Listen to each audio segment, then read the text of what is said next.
예, 만나서 반갑습니다. 오늘 1호 법회 오늘 주제는 마음의 중심을 잘 세워야 된다라는 내용이 되겠습니다. 마음의 중심을 잘 세워야 된다. 예전에 어느 거사님이 있었는데 이 거사님은 평생 절에 다녀본 적이 없었대요. 그러다가 절에 열심히 다니는 자기 아내, 당신의 부인의 간곡한 부탁으로 이제 절에 다니길 시작했는데 절에 다니니까 너무 좋더래요. 절에 다니니까 너무 좋아서 스님들 법문도 들어보고 불교 책도 좀 찾아보고 하다가 이제 담배도 끊고 또 술도 끊어가면서 조금씩 부처님 가르침에 가까워지려고 하는 그때에 절에 다닌 지 채 3개월이 안 돼서 이 거사님이 교통사고로 세상을 떠났다고 합니다. 그렇게 남편을 잃은 요 아내 되는 보살님께서 마음에 서름이 가득했겠죠. 이제 말년을 함께 보낼 남편이 그렇게 세상을 떠나버렸으니까.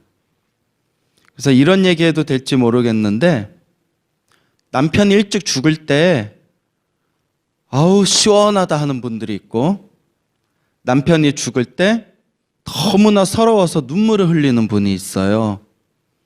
저는 예전에 남편이 죽을 때 시원하다라고 생각하는 사람이 설마 있겠느냐라고 생각했는데 오래전이었어요. 경상북도 김천에 수도암이라는 절이 있었는데 수도암에 49제가 들어왔는데 그 보살님이 너무나 얼굴이 해맑은 거예요. 가족들끼리도 너무나 남편을 아버지를 잃은 그런 슬픈 내색이 보이지를 않고 가족 분위기가 너무나 분위기가 좋아가지고 좀 희한하다 그렇게 생각을 했었는데 이상하게 그분 제사를 지내면서 몸이 무거운 거예요. 마치 감기 몸살 걸린 것처럼 이상하게 그 49제 지낼 때 몸이 엄청 무거웠거든요. 그래서 너무 이상해가지고 어른 스님께 여쭤봤더니 그런 얘기를 하시더라고요. 살아생전에 좀 못되게 살았던 사람들, 살아생전에 업장이 좀 두꺼웠던 사람들이 49제나 제를 지낼 때 그 법주 스님이라고 하죠. 제를 담당하는 법주 스님이 몸이 아프거나 몸이 좀 무겁답니다. 그런 얘기를 하시더라고요. 이것도 믿어야 되나 말아야 되나 모르겠지만 실제로 경험상 그런 경우가 많아요. 어느 분은 제를 지낼 때 너무나 가볍고 시원시원하게 제를 잘 마치는 경우가 있고 어떤 분은 제를 지낼 때 너무나 무겁고 연불 목소리도 잘 안 나오고 이상하게 목탁이랑 요령이랑 엇박자 나고 하여튼 이상하게 잘 기도가 안 풀리는 경우가 있어요.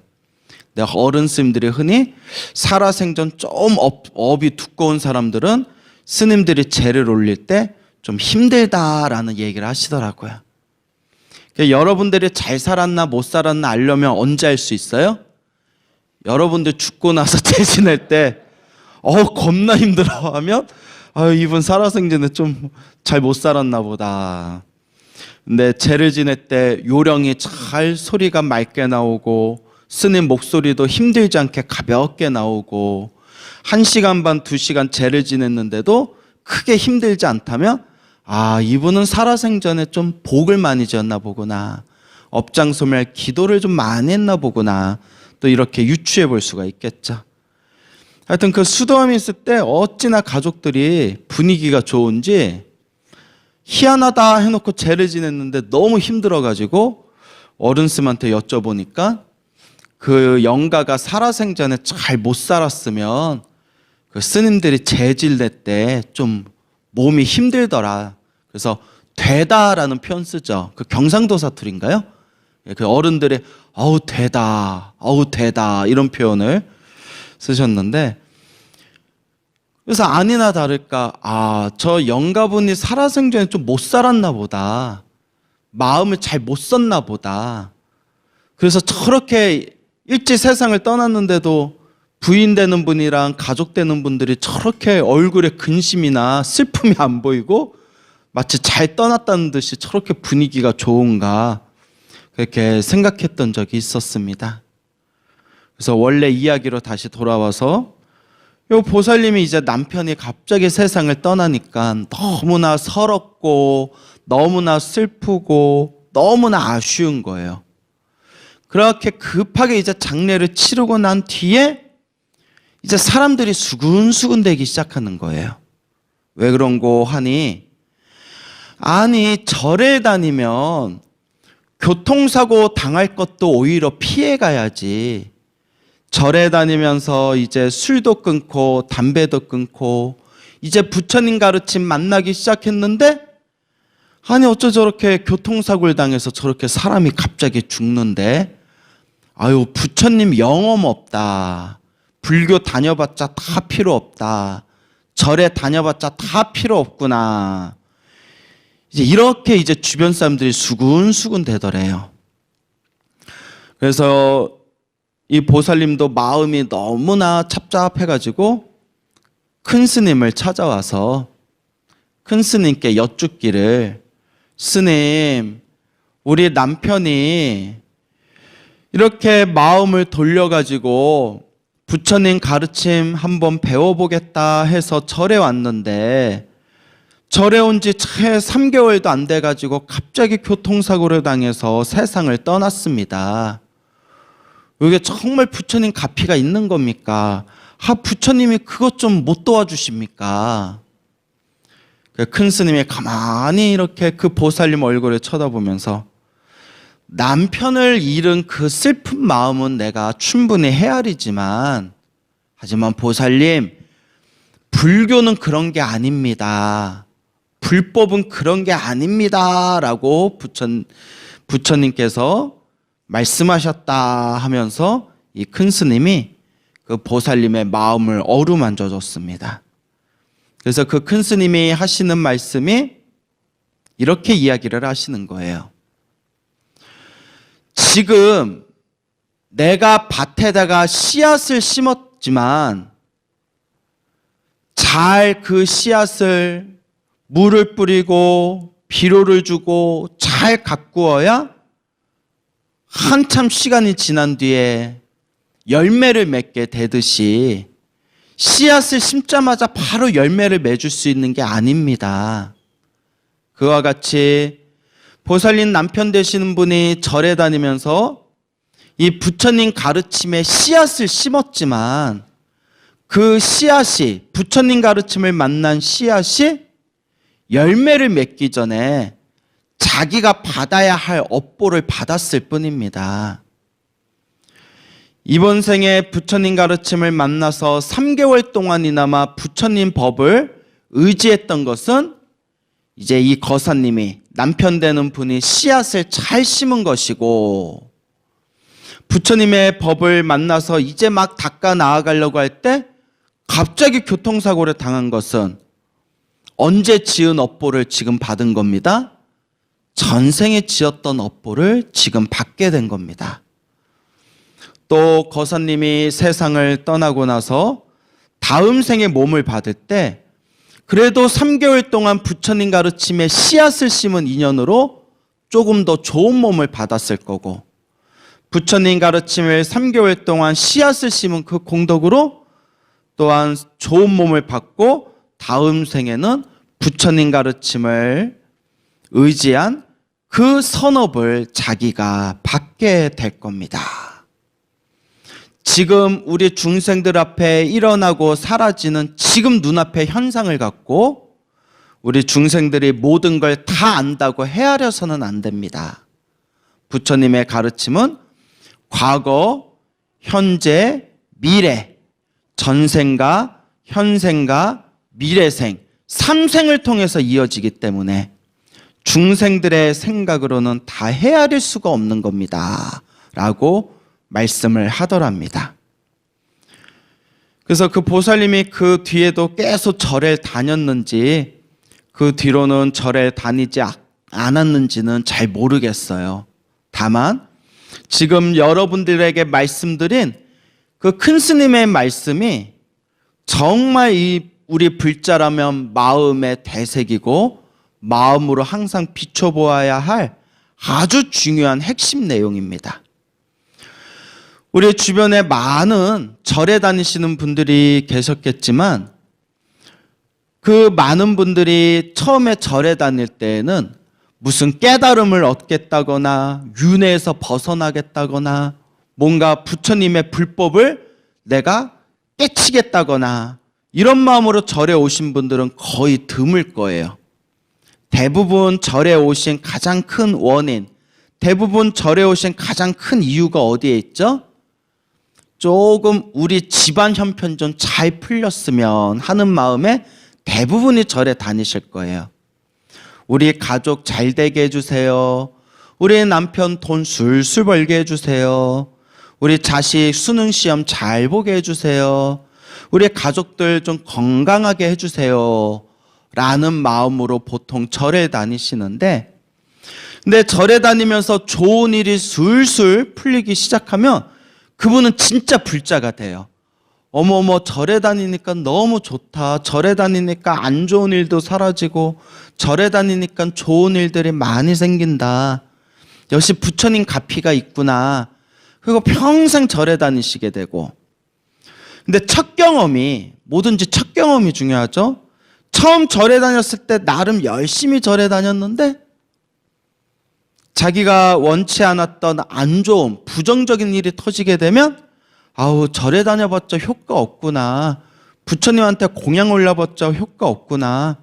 아유, 절에서 기도해봤자 효과 없구나. 그런 시리에 빠지게 되고 그런 부정적인 감정에 빠지게 되어서 절에 열심히 다녀야지 하는 마음이 금세 사그라들어 사라지게 됩니다. 대부분의 많은 절에 다니시는 분들이 많이 경험하셨을 거예요. 그래서 예전에 아는 어느 보살님이 있었는데 이 보살님이 이제 수능 기도를 아들이 보게 되니까 아들을 위해서 해줄 게 뭐가 있나 싶어가지고 그래도 부처님께 기도 올리면 우리 자식이 시험 보는데 좀 도움이 되지 않을까 싶어서 이제 절에 다니면서 수능 기도를 했대요. 수능 기도를 정말 열심히 했는데 아들이 시험을 딱 보고 나서 결과가 너무 안 좋은 거예요. 너무 결과가 안 좋다 보니까 아이고, 부처님께 내가 기도 열심히 100일 동안 올렸는데 부처님도 야속하시지. 아유, 나 절에 안 다닐란다. 참 부처님 서운하다. 아니, 우리 부처님이 무슨 쪽집게 강사도 아니고 부처님이 시험 잘 치르게 해주세요 라고 기도했는데 자기가 원하는 효과 못 봤다고 그 뒤로는 절에 가기가 싫은 거예요. 그러니까 아들이 또 재수를 해야 되는데 이 재수를 하게 될 때 이제 아들 재수해야 되는데 어떻게 해야 되나 싶은데 옆집에 살고 있는 이제 철수 엄마가 우리 아들이 내가 새벽에 교회 가가지고 새벽 기도 올려서 시험 잘 봤어. 그러게 되니까 또 귀가 솔깃한 거예요. 그래? 어느 교회 다녔어? 저기 어디 저 큰 교회 있잖아. 그 새벽 기도하니까 효과 잘 봤어. 교회 다녀야겠다.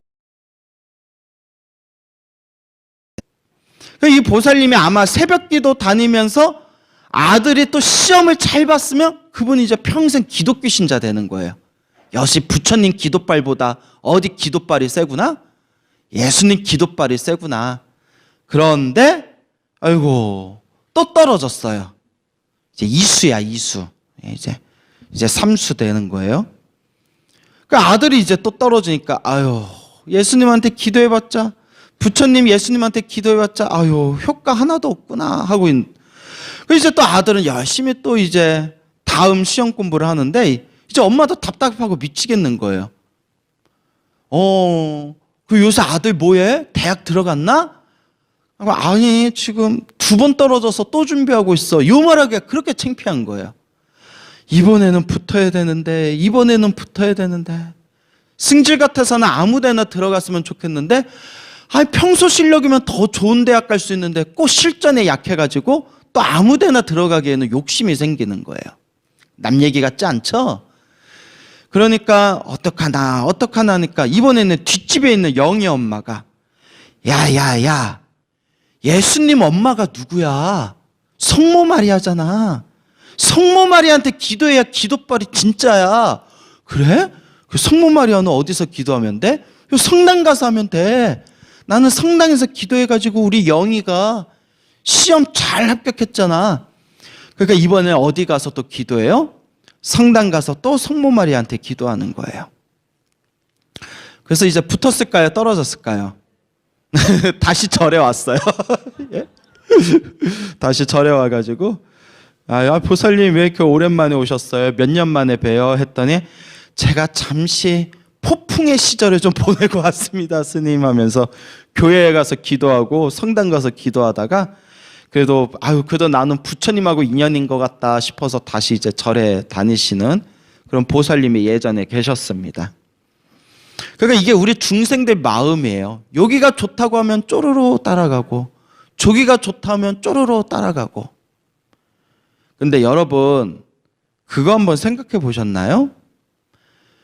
그렇게 본인의 믿음이 약한데, 그렇게 본인의 자기 자신의 믿음의 뿌리가 약한데, 그렇게 약한 자신의 믿음의 뿌리에 과연 불보살님이 가피를 내려주실 것인가? 우리 중생들 살아가는 모습 보면 다들 자기 이익을 따라서 살아갑니다. 중생은 기본적으로 탐욕과 성냄과 어리석음이 가득하기 때문에 이 탐욕과 성냄과 어리석음이라는 이 탐진치 삼독에 의해서 나한테 이로운 게 있으면 그 이로운 곳을 쪼르르 따라가고, 나에게 이익되지 않는 게 있으면 아무리 좋은 일이라고 하더라도 왠지 손을 움츠려드는 게 바로 우리 중생들의 마음의 번뇌요, 마음의 어리석음이죠. 근데 부처님 가르침을 공부하는 우리 불자들조차도 당장 좋은 일이 생기면 부처님 법 만나기 참 잘했다. 그러다가 자기가 원하지 않는 상황에 부딪히고 자꾸 안 좋은 일이 생기면 아무리 생각해도 부처님은 영험이 없는 것 같다. 이렇게 스스로 방황하고 자신의 믿음을 잃어버리는 그런 분들이 너무나 많습니다. 그래서 꼭 명심하셔야 됩니다. 진정한 불자라면 마음의 중심을 잘 세워야 됩니다. 마음의 중심을 잘 세워야 된다. 좋은 일이 생겨도 나쁜 일이 생겨도 흔들리지 않는 이 부처님 가르침에 대한 마음의 중심이 잘 세워져야 된다. 그렇다면 여러분들은 스스로 마음을 돌이키면서 과연 나는 마음의 중심이 잘 세워졌는가 항상 반성해 보셔야 됩니다. 이 마음의 중심을 잘 못 세우게 되었을 때 우리는 우리의 믿음을 쉽게 잃어버리게 되고 우리가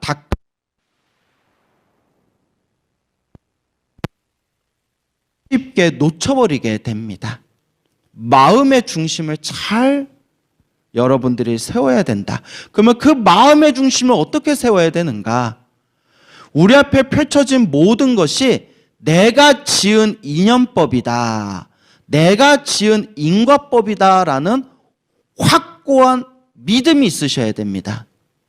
사람들은 절에 다니면 좋은 일만 생길 줄 알고 절에 다니지만 때때로 절에서 열심히 기도를 하더라도 나쁜 일이 생길 때는 나쁜 일이 생깁니다. 근데 이것도 누가 지은 업이었더라? 내가 지은 업이었더라. 그리고 부처님의 가르침을 믿고 반들고 우리가 닦아 나아갈 때 자꾸 마음에 여러 가지 망상과 번뇌와 온갖 마장들이 내 마음을 때릴 때가 있습니다.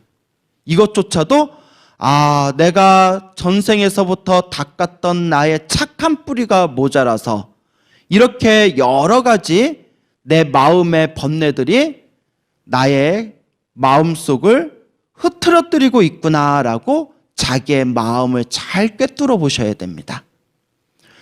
이와 같은 인과법을 철저히 이해하지 못하고 우리 앞에 펼쳐진 인연법을 철저히 이해하지 못하면 자꾸 마음이 흔들리게 됩니다. 하지만 좋은 일도 나쁜 일도 모두 다 내가 지은 업이다.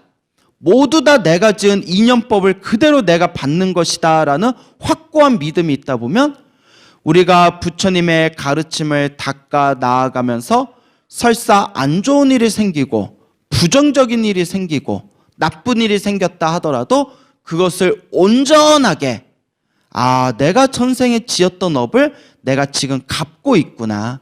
내 빚을 지금 갖고 있는 것이구나 라고 우리가 꿰뚫어 볼 수가 있는 겁니다. 이것이 참 묘하고 묘한 부처님의 인연법입니다. 어느 불자님이 계시는데 불자님이 얼굴이 많이 수척하신 거예요. 근데 이 보살님이 하는 얘기가 스님 요 몇 달 동안 제가 너무 마음고생이 심했습니다 라고 하더라고요. 아니 왜요 했더니 제가 집 리모델링을 하려고 인테리어 업자를 불렀는데 제대로 뒤통수 맞아가지고 지금 엄청나게 제가 마음고생하고 있습니다. 몇 달째 지금 해결이 안 되고 있습니다 하더라고요. 그 얘기 듣고 제가 퍼뜩 생각난 게 제가 오래전에 경찰서 법회를 간 적이 있었는데 그 경찰서 법회의 회장 되시는 분께서 하시는 말씀이 당신이 몇십 년 동안 경찰 생활하면서 가장 많이 고소고발, 민원받은 게 바로 건설 쪽이랍니다. 그쪽이 어찌나 사람들 사기치는 사람도 문제가 많이 생긴다고 했는데 그렇게 모르는 사람한테 그렇게 덜컥 맡기셨어요. 그 보살님이 너무 힘들다는 거예요. 그러면서 하는 말씀이 스님 왜 이렇게 저한테만 이렇게 안 좋은 일이 생길까요? 라고 하시길래 제가 웃으면서 무슨 말씀을 들었냐면 보살님 이거는 비밀인데 제 보살님한테만 말씀드릴게요. 여기서 제가 이건 비밀인데 하는 순간 이제 뭐가 아니에요? 이제 비밀이 아니에요. 이거 인터넷에 그대로 다 나오는데 제가 그 보살한테 뭐라고 얘기했냐면 보살님 평생 수행하신 큰 스님들도 사기 잘 당해요.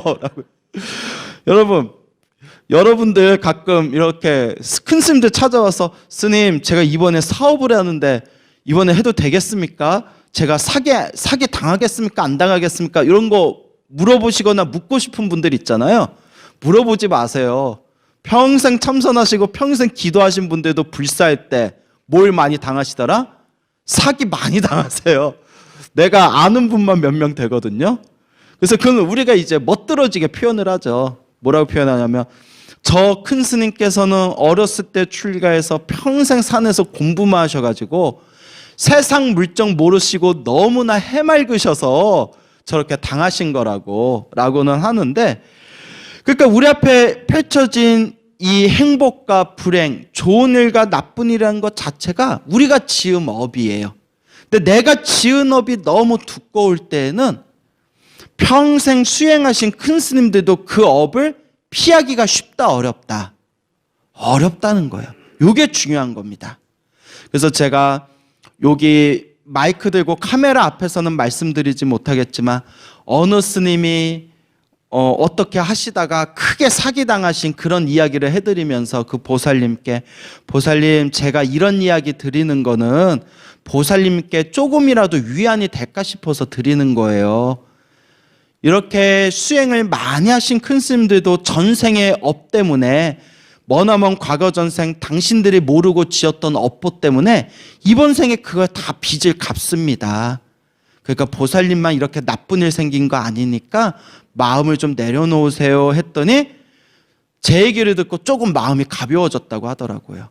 그러면서 보살님께 항상 매일매일 기도하면서 요새 평소에 무슨 기도하세요? 하니까 관세음보살 관음기도 하신대요.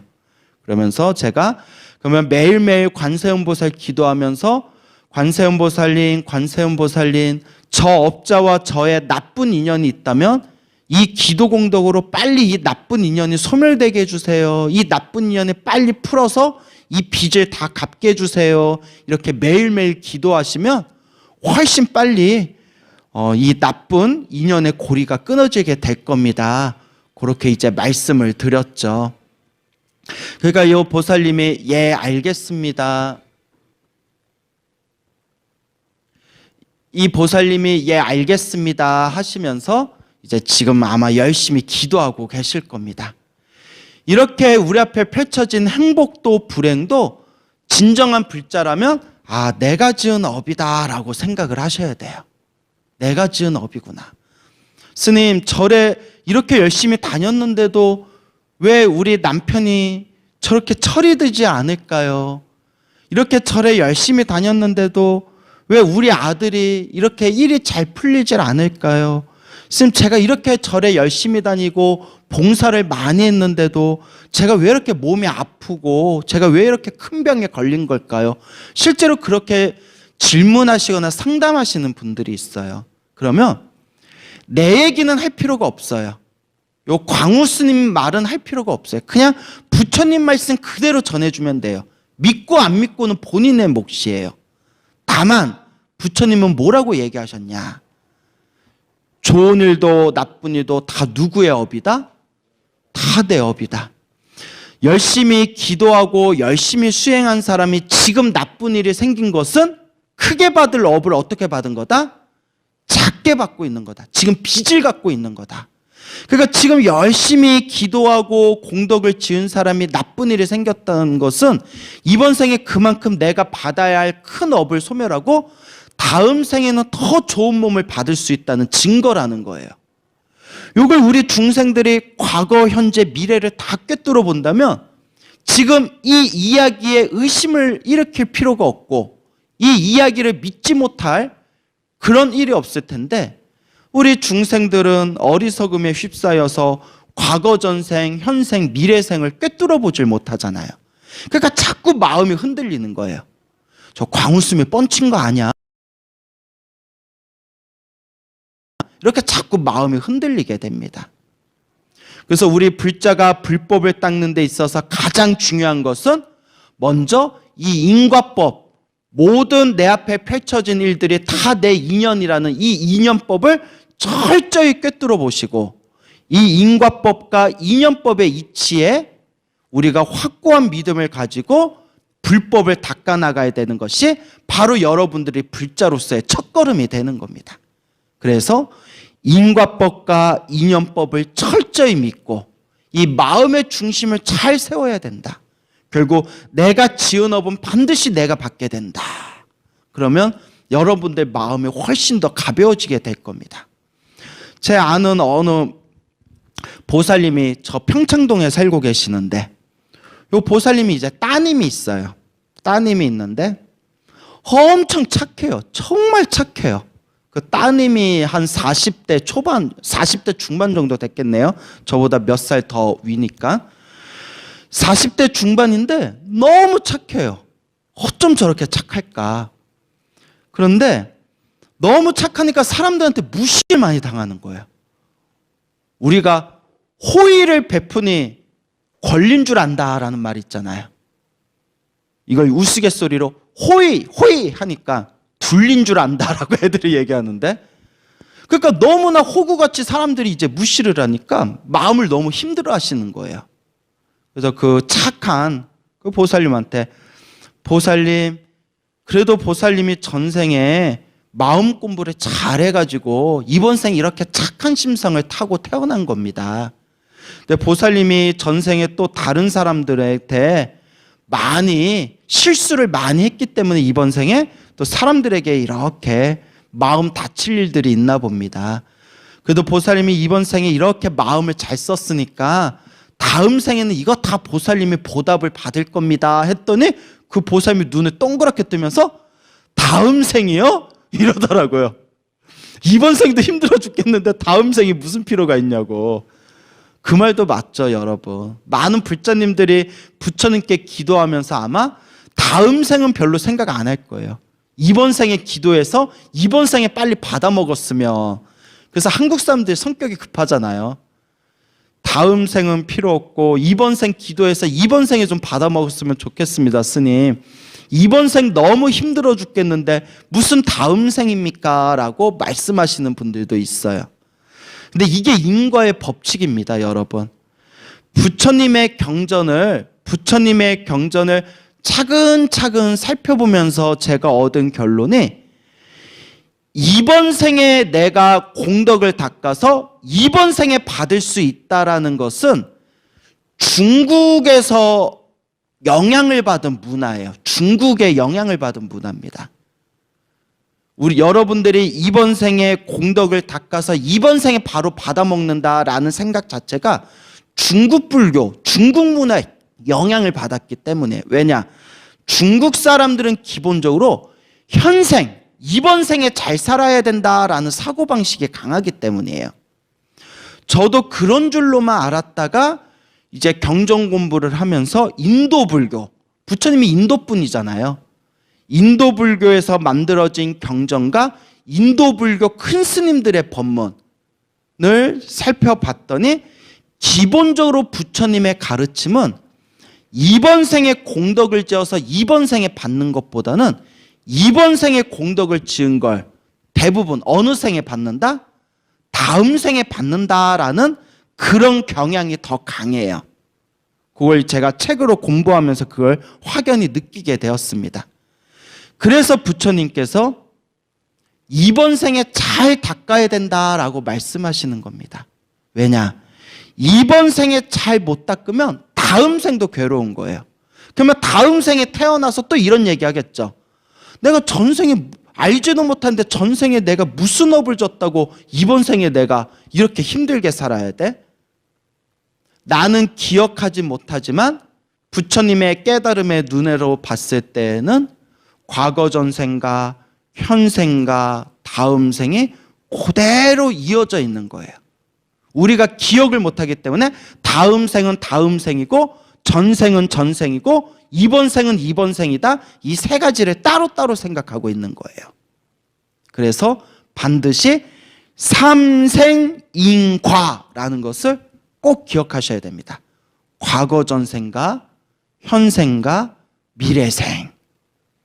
이러한 인연의 법칙과 인과의 법칙을 철저히 믿게 되면 하루하루를 허투루 살 수가 없어요. 왜냐? 내가 지금 엇나가는 삶을 살면 언젠가 이 업보를 내가 받게 될 텐데 라는 그런 스스로에 대한 반성의 마음이 생기기 때문이에요. 그리고 내가 미래생을 위해서라도 다음 생을 위해서라도 내가 이번 생에 열심히 선업과 공덕을 짓겠다라는 마음을 저절로 일으키게 됩니다. 이게 바로 인연법의 묘미입니다. 하지만 옛 큰 스님들 말씀대로 지금 중생들은 말법 시대인지라 마음이 탁해지고 그리고 이 불법을 바라보는 견해도 점점 탁해져서 점점 사람들이 이 인과법과 인연법을 점점 믿지를 않아요. 심지어는 부처님의 가르침을 공부한 지식인들 중에서도 전생이니 업이니 인연이니 인관이 그거 다 거짓말이다. 부처님은 그런 말씀 하신 적이 없다라고까지 그렇게 공공연하게 말하는 불교 지식인들도 실제로 주변에 많습니다. 그럴 때마다 제가 깜짝 놀라면서 부처님 팔만대장경, 하다못해 여러분들이 즐겨 있는 금강경과 여러분들이 즐겨 사경하는 법화경에서조차도 팔만대장경의 한결같이 부처님께서 윤회와 인과법과 인연법과 공덕의 삶에 대해서 한없이 얘기하셨는데 그 사람들은 도대체 무슨 전생의 업장이 저렇게 두껍길래 부처님의 경전을 똑같이 보면서도 이 인과법과 인연법을 저렇게 부정하는 것일까?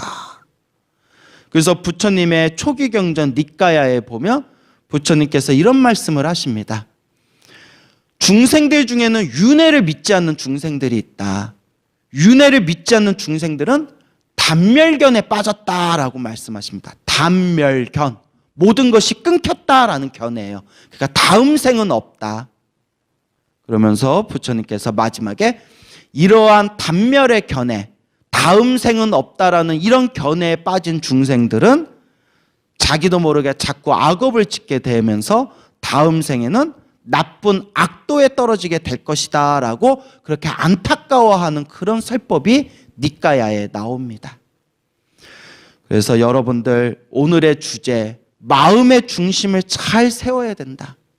좋은 일이 생겨도 나쁜 일이 생겨도 다 내가 지은 인연법이다라는 걸 여실하게 관찰하면서 끊임없이 이번 생에 내 업장을 소멸하고 끊임없이 이번 생에 내 복과 선업과 공덕을 쌓기 위해서 자꾸 닦아나가야 된다.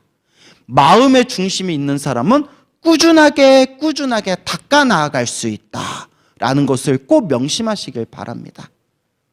그래서 이렇게 오늘 1호 법회에 오신 분들한테 사실 이런 얘기가 무의미할 수도 있어요. 왜냐하면 기본적으로 이렇게 1호 법회에 오셔서 부처님께 공양 올리고 불공 올리고 1호 법문 들으시는 분들은 기본적으로 어느 정도 중심이 잡힌 분들이에요. 어느 정도 중심이 잡힌 분들입니다.